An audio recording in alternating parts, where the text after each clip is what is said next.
There is a particular kind of frustration that comes from watching patterns repeat. Different face, different name, different circumstances, but somehow the same dynamic, the same disappointment, the same ending. By the end of this video, we will go through why toxic relationship patterns repeat even when the conscious mind desperately wants something different, what childhood programming has to do with adult attraction, how trauma bonds form and why they feel like love, and much more. The common explanation for repeated toxic relationships is bad luck.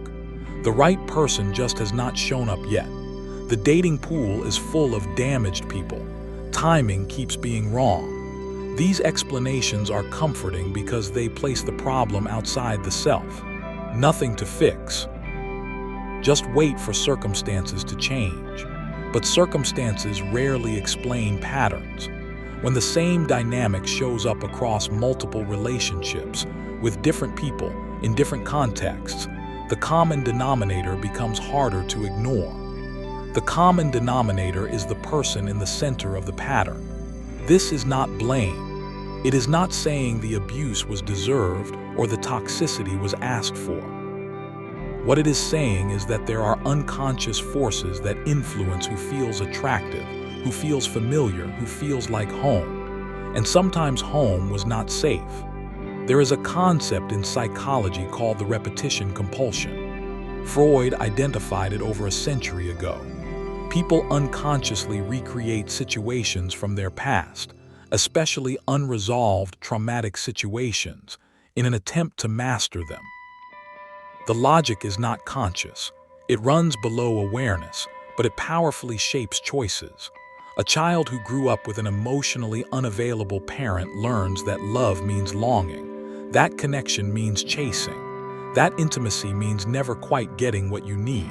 This becomes the template. Decades later, the adult version of that child meets someone emotionally available, someone consistent, someone who offers what was always wanted, and they feel nothing. Because the nervous system was trained to associate love with longing. When there is no longing, it does not register as love. It registers as boredom, as something missing, as too easy. Then they meet someone unavailable, someone who runs hot and cold, someone who keeps them guessing, and suddenly there is spark, chemistry. That feeling of finally this is real. But it is not real, it is recognition. The nervous system recognizing the familiar dynamic and flooding the body with intensity that gets mistaken for connection. This is how the pattern perpetuates. The wrong people feel right, the right people feel wrong, and without understanding why, the same choices get made again and again. Trauma bonds form through a specific mechanism. Intermittent reinforcement, the most addictive pattern in behavioral psychology. When reward comes consistently, the brain adapts to it. It becomes expected, background, normal. But when reward comes unpredictably, sometimes present, sometimes withheld, the brain becomes obsessed. It keeps seeking, hoping, waiting for the next hit.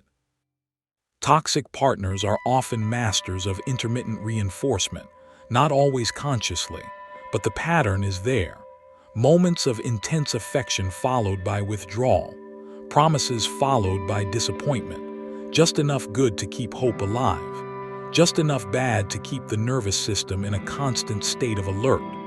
This creates a bond that feels unbreakable, not because it is love, but because it is addiction. The brain has been hijacked by the same mechanisms that drive gambling, substance abuse, any compulsion where the unpredictability of reward creates obsession. Walking away from a trauma bond feels like dying, not because the relationship was good, but because the nervous system has been conditioned to need the cycle. The calm of a healthy relationship feels like withdrawal. This is why logic does not work. Knowing the relationship is toxic does not break the bond. Listing the ways the partner fails does not stop the attraction. The conscious mind can be completely clear while the unconscious pulls in the opposite direction. Breaking the pattern requires more than insight. It requires rewiring. First, understanding the original template. Where did the pattern start? What was the earliest relationship that taught love means this? Often it goes back to childhood, to primary caregivers, to the first experiences of what connection looked like. Second, grieving what was not received, the consistent presence that should have been there, the emotional availability that was deserved, the safety that every child needs and not every child gets. This grief is not about the toxic partners. It is about what happened before them. They are just echoes of an older wound. Third, learning to tolerate healthy. This sounds strange, but it is critical. When dysfunction has been normalized, function feels wrong. It feels boring, suspicious, too good to be true. The work is staying in the discomfort of receiving consistent care until the nervous system learns that this is actually safe.